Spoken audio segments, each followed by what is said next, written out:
নবীজি বলেন তুমি ইবাদত বন্দিগি এমন ভাবে করবা আনতা বুদাল্লাহ কাআন্নাকা তারা। নবীজি বলেন আল্লাহর বন্দিগি তুমি এমন ভাবে করবা যেন তুমি তোমার চোখ দিয়া মহান আল্লাহ তাআলাকে দেখতেছ। অথবা তুমি যদি নামাজে ইবাদতে আল্লাহ তাআলাকে দেখতে না পাও, ফা ইল্লাম তাকুম তারা ফা ইন্নাহু ইয়ারাকা। গোলাম রে, ইবাদত এমন ভাবে করো দ্বিতীয় স্তরে, আল্লাহকে যদি তুমি নাও দেখো, তুমি এমন ভাবে নামাজে দাঁড়াও যেন আল্লাহ তাআলা তোমাকে দেখতেছে। এই পরিকল্পনাটা তোমার দিমাগের মধ্যে তুমি নিবা। যদি এই দিমাগে এই টেনশন নিতে পারো, পৃথিবীতে যদি এখন আমাকে আর কেউ না দেখে, আমার আল্লাহ তাআলা আমাকে দেখতেছে, ঠিক না ঠিক জুড়ে বলেন। কারণ আল্লাহ তাআলা বলেন ওয়া হুয়া মাআকুম আইনামা কুনতুম, যেখানে যাও না কেন সব জায়গায় আমি আল্লাহ তাআলা আছি। ফা আইনামা তুওয়াল্লু ফাসাম্মা ওয়াজহুল্লাহ।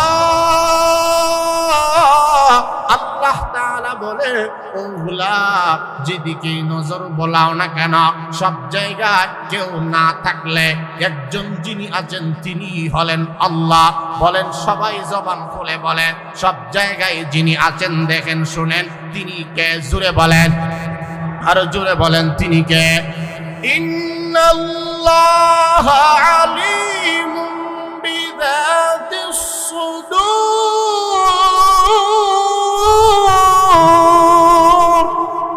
জায়গায় জায়গায় কাছাকাছি আয়াতের মধ্যে কাছাকাছি শব্দের দ্বারা আল্লাহ তাআলা জানায়া দিলেন।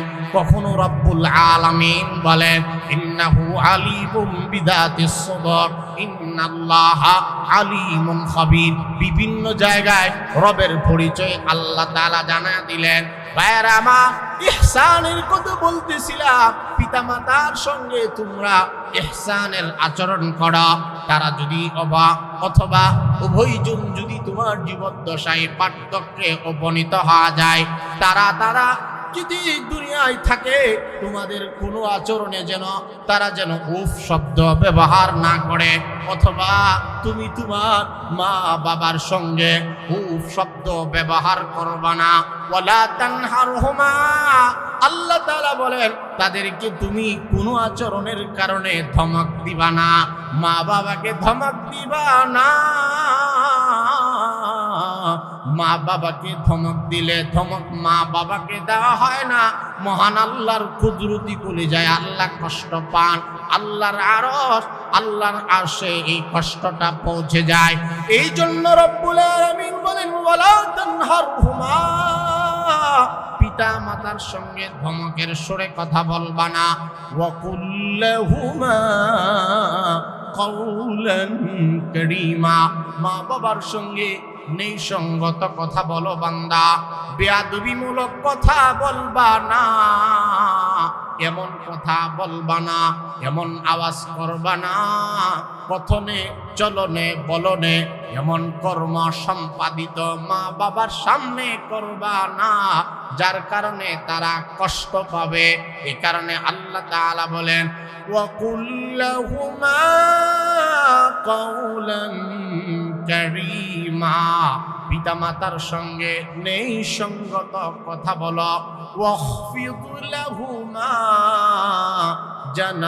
জানাহাদ-দুল্লি মিনার রাহমা, আল্লাহ তাআলা বলেন তোমাদের বিনয়ের ডানা মা বাবার উপরে বিছাইয়া দাও। সর্বোচ্চ বিনয়ী মা বাবার সঙ্গে করবা। মা বাবার সামনে কোনদিন মাথা তুলে কথা বলবে না, কারণ এই টাইমে তুমি এসে সবল হয়েছ, শক্তি সম্পন্ন হয়েছ। এমন একটা সময় ছিল তুমি দুর্বল ছিলে রে বান্দা, তোমার মা বাবা সবল ছিল। এই জন্য ভবিষ্যৎ অতীতের কথা মনে করে কোনো আচরণে মা বাবাকে কষ্ট দিবা না। কারণ আমার নবীজি রাহমাতুল লিল আলামিন বলেন قال رسول الله صلى الله عليه وسلم رضا الرب في رضا الوالد وسخط الرب রাব্বি ফি সাখাতিল ওয়ালিদ। রাসূল বলেন মা বাবা সন্তুষ্ট যেই সন্তানের উপরে মহান আল্লাহ তাআলা সন্তুষ্ট হয়ে যায় ওই বান্দার উপরে। রিদার রাব্বি ফি রিদাল ওয়ালিদি, অন্য রিওয়ায়াতের মধ্যে আছে রিদার রাব্বি ফি রিদাল ওয়ালিদাইন ওয়া সাখাতুর রাব্বি ফি সাখাতিল ওয়ালিদাইন। অর্থাৎ সব কথার মূল কথা হইল মা বাবা যেই সন্তানের প্রতি নেক নজর দোয়া আছে আল্লাহ পাকের নেক নজরও তার উপরে আছে, আল্লাহর রহমতের দৃষ্টি ওই বান্দার উপরে আছে। মা বাবা যার প্রতি অসন্তুষ্ট, পিতা মাতা যার প্রতি অসন্তুষ্ট, মা বাবা অসন্তুষ্ট থাকার কারণে আল্লাহও তার প্রতি অসন্তুষ্ট। কারণ মা বাবা এমন এক আবেগের জায়গা, এমন এক দামি বস্তু, দামি মানুষ। আল্লাহর রাসূল সাল্লাল্লাহু আলাইহি ওয়াসাল্লাম বলেন, কত সুন্দর হাদিস মনে হয়েছে, আপনাদের মনোযোগ আছে তো ভাইরা আমার? খেয়াল করেন, রাসূল করিম সাল্লাল্লাহু আলাইহি ওয়াসাল্লাম একটা হাদিস বর্ণনা করে বলেন, সালাসাতুন হারামাল্লাহু আলাইহিমুল জান্নাহ মুদমিনুল খামরি ওয়াল আaqu ওয়াদ দায়ুস আল্লাযী ইউকিল্লু ফি আহলিহিল খাবাস। আল্লাহর রাসূল বলেন তিন দল মানুষ আল্লাহর জান্নাতে যাবে না, তাদের জন্য জান্নাত হারাম। নাউজুবিল্লাহ বলেন, তিন দল মানুষ, এদের জন্য আল্লাহর তৈরি জান্নাত হারাম। এক নম্বর মুদমিনুল খামরি, মদ পান যারা করবে, মাদকাসক্ত যারা হবে, তারা জান্নাতে যাবে না। কারণ নাপাক বস্তু পানকারী ব্যক্তি কখনো আল্লাহর তৈরি জান্নাত পাবে না। মদ আল্লাহর পক্ষ থেকে হারাম, রিজসুম মিন আমালিশ শাইতান। মদ বলেন, জুয়া বলেন, লটারি বলেন, বিশ্বকাপ খেলা বলেন, সবগুলো একতালেরই গুনাহ। কথা বলেন না কেন? সবগুলো একতালের গুনাহ, একটার চেয়ে আরেকটা জঘন্য গুনাহ। এক খেলা হাজার হাজার যুবকের চরিত্র, হাজার হাজার সেজদাকারীর সেজদা নষ্ট করছে। কথা বলেন না কেন? অনেক এমন মসজিদ কমিটির মাঝে এমন আছে, আপনারা রাগ করবেন বললে, এমন অনেক নিয়মিত নামাজি, নামাজও পড়ে খেলাও দেখে, খেলার মধ্যে রাত্রেবেলা খিচুড়ির টাকার মধ্যে ভাগ দেয়। এমন মানুষ আছে না নাই? আরে ভাই, আমার কথা আপনাদের কাছে যায় তো নাকি? আমি বুঝতেছি না। আপনারা হা না বললে আমি এতটুকু বুঝতে পারবো যে আমার কথা বুঝাইতে পারতেছি। খেলা এটা মদের হারামের অন্তর্ভুক্ত। মান তাশাব্বাহা বিকওমিন ফাহুয়া মিনহুম। আল্লাহর রাসূল তো সেটাও বলেছেন, যে যার আচরণ, যে যার কর্ম স্বভাব গ্রহণ করবে সে যেন তাদেরই অন্তর্ভুক্ত। এই যে ভাইরা আমার, আপনারা যে খেলা অনেকে দেখছেন, অনেক যুবকরা খেলার জন্য ফজরের সময় সজাগ, কিন্তু এই যুবককে ফজরের জামাতে পাওয়া যায় না। কথা বলেন না কেন? এই ছাত্ররা, তোমরা এইভাবে এলোমেলো, এদিকে আমার দিকে চাই আসুন। এমনি মাহফিলটা এলোমেলো, ডাইনে কথা, বামে কথা, পিছনে কথা, সামনে কথা। এত কথা বললে একজন সিঙ্গেল কথা বলা কঠিন। চোখ বন্ধ করে মুখস্থ ওয়াজ করন যা, কিন্তু কোনো কিছু বুঝাইতে গেলে এটা যদি স্টেজেও কথাও, সামনেও কথাও, এটা বুঝান যায় না। কি বলেন, ঠিক না বেটি? একটা বক্তা যদি বক্তব্য দেয়, এটা রাজনৈতিক বক্তব্য হোক, যেটাই হোক, আরেকজন কথা বললে মন মতো কথা বলা যায়। শ্রোতাদের মনোযোগ যত বেশি হবে, বক্তার ওয়াজের মধ্যে তত রহমত হবে, আলোচনার ধাঁচ ভালো হবে। আপনাদের আলহামদুলিল্লাহ বসা সুন্দর হয়েছে, তবে যারাই যেভাবে বসছেন, নড়াচড়া আর পরস্পর কথা না বললে ইনশাআল্লাহ মাহফিল আরো সুন্দর হবে ইনশাআল্লাহ। আপনারা বিশ্বাস হয় না? যে যাই কথা বলুক, অন্তত তাকে বলার জন্য সাপোর্ট করা, আল্লাহ তৌফিক দান করুন। তাহলে রাসূল সাল্লাল্লাহু আলাইহি ওয়াসাল্লাম বলেন, সালাসাতুন হারামাল্লাহু আলাইহিল জান্নাহ মুদমিনুল খামরি ওয়াল আক। রাসূল বলেন তিন দল মানুষ জান্নাতে যাবে না। এক নম্বর, যারা যেই সমস্ত যুবক যুবতী যারা মদ পান করে তারা জান্নাতে যাবে না, তাদের জন্য জান্নাত হারাম। আজকে সমাজের মধ্যে মাদক, মদ, লটারি, জুয়া, কিস্তি, সুদ আছে না নাই? জোরে বলেন আছে না নাই? এমনকি ভিক্ষুক পর্যন্ত আজকে সুদের সাথে জড়িত। বিশ্বাস করলেন না মনে হয়? ভিক্ষা করে যে টাকাগুলো পায়, চাল বিক্রি করে সুদের সাথে জড়িত হয়। সমাজের মধ্যে আপনারা রাগ করবেন না যে হুজুর অহংকার করতেছে। গরিবরা পাপের দিক দিয়ে আরো বেশি আগায়।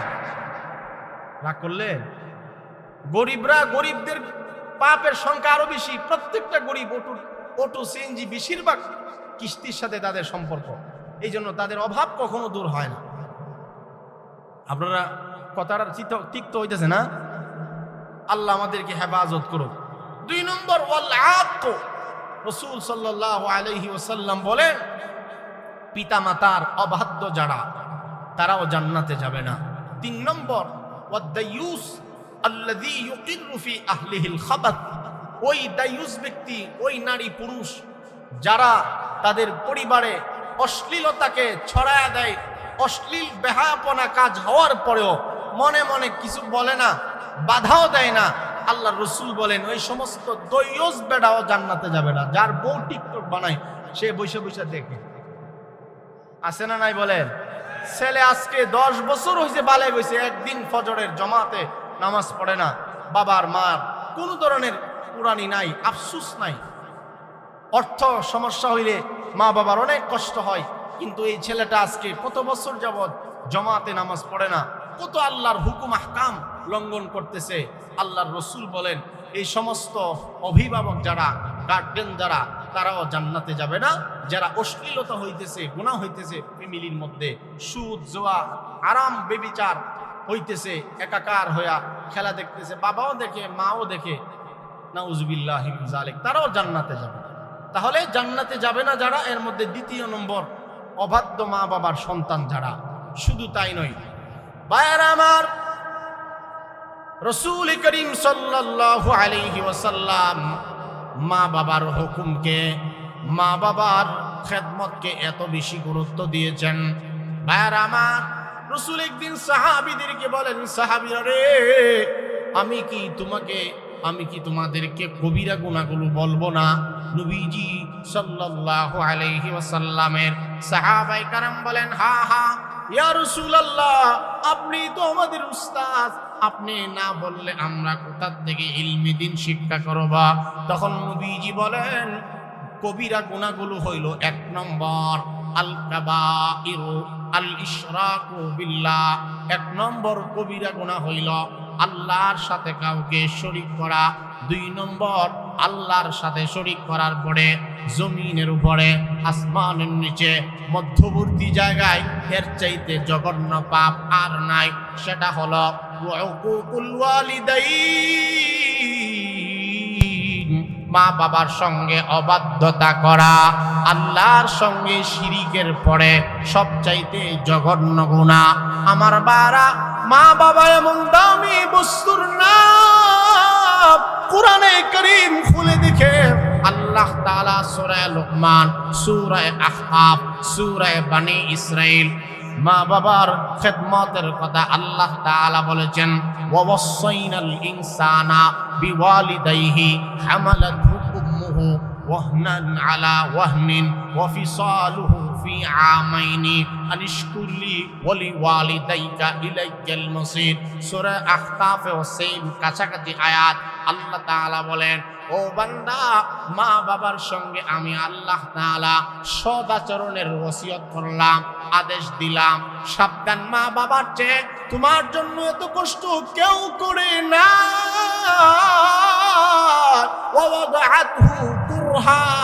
মা বাবা তোমাকে যেমনি ভাবে প্রসব বেদনা সহ্য করেছে, এর আগে মা 10 মাস 10 দিন তোমাকে তোমার মা রেহেম তথা পেটের মধ্যে ধারণ করেছে, এমন কষ্ট পৃথিবীর কোনো পুরুষ কোনো বাবা করে না। যারা বিয়ে করে নাই তারাও এই কষ্ট অনুধাবন করতে পারবে না। আমরা যারা সন্তানের বাবা আমরা মোটামুটি আন্দাজ করতে পারি আমার সন্তানের জন্য আমার বিবি এত কষ্ট করেছে, না জানি আমার মা আমার জন্য কত কষ্ট করেছে। এই কষ্ট যে করেছে সে ছাড়া কেউ বুঝবে না। এই কারণে আমার নবী বলে মা বাবাকে কষ্ট দিবা না রে বান্দা। নবীজি সাল্লাল্লাহু আলাইহি ওয়াসাল্লাম বলেন উম্মত আমার সালাসু দাওয়াতিন মুস্তাজাবাত লা শাক্কা ফীহিন্না দাওয়াতুল ওয়ালিদি ওয়া দাওয়াতুল মুসাফিরি ওয়া দাওয়াতুল মাজলুমি। নবীজি বলেন তিন দল মানুষের দোয়া নিশ্চিত আল্লাহ তাআলা কবুল করে। এক নম্বর সন্তানের জন্য মা বাবার দোয়া, দুই নম্বর মুসাফিরের দোয়া নিশ্চিত আল্লাহ তাআলা কবুল করে, তিন নম্বর মজলুমের দোয়া আল্লাহ তাআলা কবুল করে। আমার ভাইরা হাকিমুল উম্মাত সুলতানুল আরিফিন মুজাদ্দিদুল মিল্লাত শাহ আশরাফ আলী থানভী রাহমাতুল্লাহি আলাইহি তিনি তার মালফুজাতের মধ্যে উল্লেখ করেন পৃথিবীতে যে সমস্ত বান্দা বান্দিরা মা বাবার হক আদায় করবে, মা বাবার সঠিকভাবে খেদমত করবে, আল্লাহ তাআলা এই দুনিয়ায় 5টা পুরস্কারে তাকে ধন্য করবে। খেয়াল করেন আমার ভাইরা, কার জানি এখানে মা নাই, কার জানি বাবা নাই। বাবাকে মাকে যারা যত কষ্ট দিয়েছেন আজকের মাহফিল থেকে মা বাবার জন্য দোয়া করেন রব্বির হামহুমা কামা রাব্বায়ানি সগীরা। আল্লাহ আমার মা বাবাকে রহম করো যেমনি ভাবে আমার মা বাবা আমার জন্য ছোটবেলায় রহমের দৃষ্টি দিয়েছে। আমার ভাইরা হাকিমুল উম্মত থানভী রাহমাতুল্লাহি আলাইহি বলেন পৃথিবীতে যে সমস্ত বাচ্চা কাচ্চা ছেলে মেয়ে মা বাবার খেদমত করবে দুনিয়াতে আল্লাহ তাআলা 5টা পুরস্কার দান করবে। কান খাড়া করে শুনেন, হাকিমুল উম্মত থানভী রাহমাতুল্লাহি আলাইহি বলেন মা বাবার খেদমত যারা করবে 1 নম্বর আল্লাহ তার হায়াতের মধ্যে বরকত দান করবেন। আল্লাহু আকবার জোরে বলেন। ভাইরা আমার পিতামাতার খেদমতের মাধ্যমে হায়াতের মধ্যে আল্লাহ তাআলা বরকত দিবে। রাসূল সাল্লাল্লাহু আলাইহি ওয়াসাল্লাম বলেন লা ইয়ারুদ্দুল কাদা ইল্লা দুআ ওয়া লা ইয়াজিদু ফিল উমরি ইল্লাল বির। নবীজি বলেন তাকদীর কখনো দোয়ার মাধ্যমে, তাকদীর দোয়া ব্যতীত পরিবর্তন হয় না। আর আত্মীয়ের হক আদায় না করলে হায়াত বৃদ্ধি পায় না। আর আত্মীয়ের মধ্যে মা বাবার যে ঘনিষ্ঠ আত্মীয় আর কেউ নাই।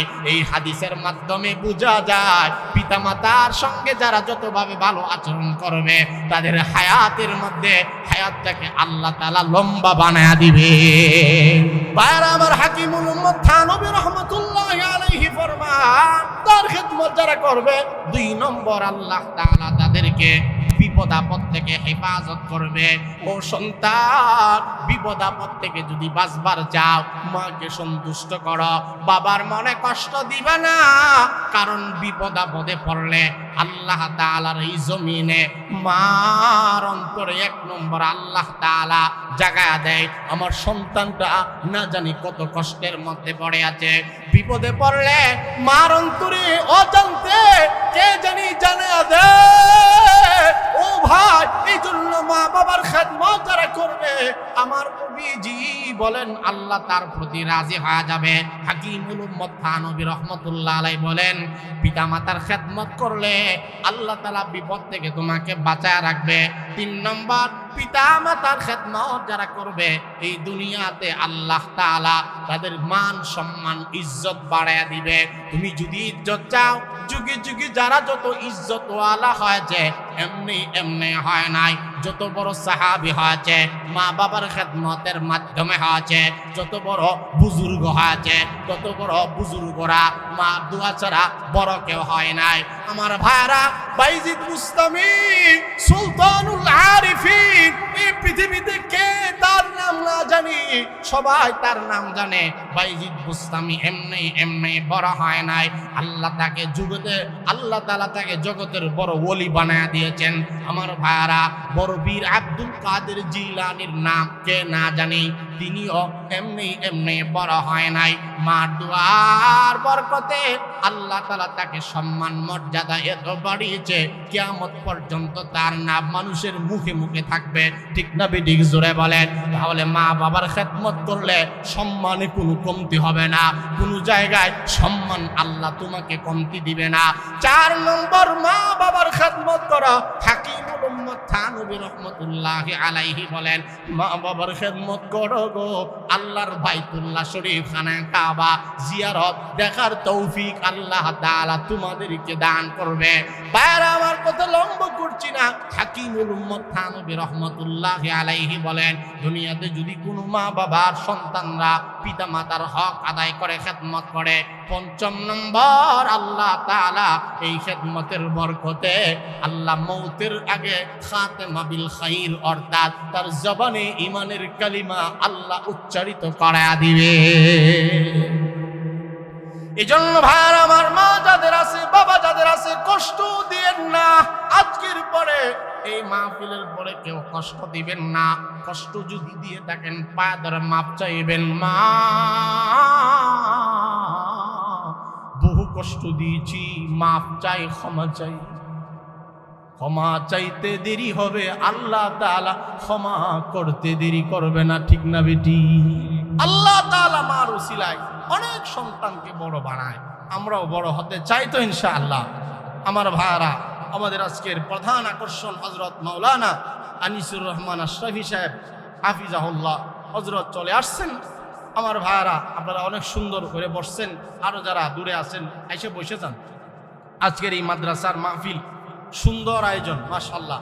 মসজিদের পরিবেশ, মাদ্রাসা, পাশাপাশি কত সুন্দর আলেম ওলামা, কত দিনদার ভাইয়ারা এই মাহফিলকে সাপোর্ট করছেন। আল্লাহ তাআলা যেন ইনাদেরকে দুনিয়া আখিরাতে উত্তম বদলা দান করেন, আমিন। মোহতারাম হাজিরিন, আমাদের এই মাদ্রাসা, আমাদের এই প্রাণের, আপনাদের এলাকার প্রাণের মাদ্রাসা, সকলের মাদ্রাসা এটা। আমরা মাদ্রাসাকে ভালোবাসি কারণ এখান থেকে সুসন্তান তৈরি হয়। বলেন, মাদ্রাসা থেকে কি তৈরি হয়? সুসন্তান। আজকে মা বাবার হকের কথা আদায় বয়ান করলাম। আপনারা লক্ষ্য করে দেখবেন, বাংলাদেশে যতগুলো বিদ্যাশ্রম আছে, কোনো মাদ্রাসা পড়ুয়া, এটা আপনি আলিয়া মাদ্রাসা বলেন, কওমি মাদ্রাসা বলেন, নুরানি, ফুরকানি, মক্তব বলেন, যে কোনো গরনার মাদ্রাসা বলেন, কোন মাদ্রাসা পড়ুয়া আলেম, হাফেজ, মুন্সি, মুলুবির মা বাবা আজকে বৃদ্ধাশ্রমে নাই। ঠিক না বেরি? বলে এটা একবারে, এটা একটা সাধারণ মানুষও বিশ্বাস করবে এবং জানে। এই জন্য এই আশা নিয়ে ভর্তি করে মাদ্রাসায়। আপনাদের এই নুরানি ছাত্ররা, হেফজের ছাত্ররা আজকে পাগড়ি নিবে। এই সমস্ত ছাত্ররা আসিবিদায়ী আল্লাহ পাক আযাবের ফিরিস্তাকে বলে, এ আযাবের ফিরিস্তা, এই এলাকায়, এই মানিকনগর এলাকায় আশপাশে অনেক গুনাহ হয়, কিন্তু আমার কালামে মাজিদের তেলাওয়াতের বরকতে আযাব ওই এলাকায় যাইস না। তেলাওয়াতের বরকত এত বেশি, আপনারা আন্দাজ করতে পারবেন না। এই জন্য মাদ্রাসাগুলো আরো এগিয়ে যাক। আপনারা সবাই চান তো ইনশাআল্লাহ। আমি আপনাদের মাঝে মুসাফিরের হালতে, অনেক ক্লান্ত শরীর, আপনারা চেহারা দেখলেই বুঝতে পারতেছেন। জুমা পড়ায়া ঢাকা থেকে এইভাবে অনেক যানজট পেরিয়ে, আপনারা তো জানেন আমাদের ব্রাহ্মণবাড়িয়ার রাস্তাঘাট বিশ্বরোড থেকে এবং আশুগঞ্জ ভৈরব রাস্তা কি পরিমাণ বেহাল অবস্থা, এবং বিশ্বরোড থেকে কাউতুলি পর্যন্ত অনেক কষ্ট। আমাদের আনিসুর রহমান আশরাফি সাহেব তিনিও ওইগুলো বলে এবং জানে। অনেক কষ্ট করে ওনারা সিলেট সহ বিভিন্ন অঞ্চলে সফর করেন আমাদের এই রাস্তা দিয়ে। যাই হোক, আপনাদের কাছে আমি বিনীতভাবে যেই দরখাস্ত করছি, মাদ্রাসা আরও উন্নত হোক। আপনারা চান না ইনশাআল্লাহ? এখানে অনেক রাজনৈতিক নেতৃবৃন্দ, এলাকার গণ্যমান্য মানুষ সবাই আসছেন। আপনাদের মাঝে আমি ভাগ্যবান একজন মানুষ দেখতে চাই। শেষ মুহূর্তে আপনার মধ্যে এমন কেউ আসেননি যে হুজুর মাদ্রাসার উন্নয়নের জন্য, মাদ্রাসাকে ভালোবাসার জন্য, নবীর বাগান, আল্লাহ রসুল সাল্লাল্লাহু আলাইহি সাল্লামের এই হাদিস, কোরআন, মাদ্রাসার তেলাওয়াত, দর্শের মাধ্যমে রক্ষা হচ্ছে কেউ এমন আসেননি হুজুর আমি মাদ্রাসার জন্য 10,000, 20,000, 5,000 টাকা দেব, এমন একজন সৌভাগ্যবান আল্লাহর কোনো বান্দা এই মুহররমের চাঁদে আসেন থাকলে বলেন ইনশাআল্লাহ।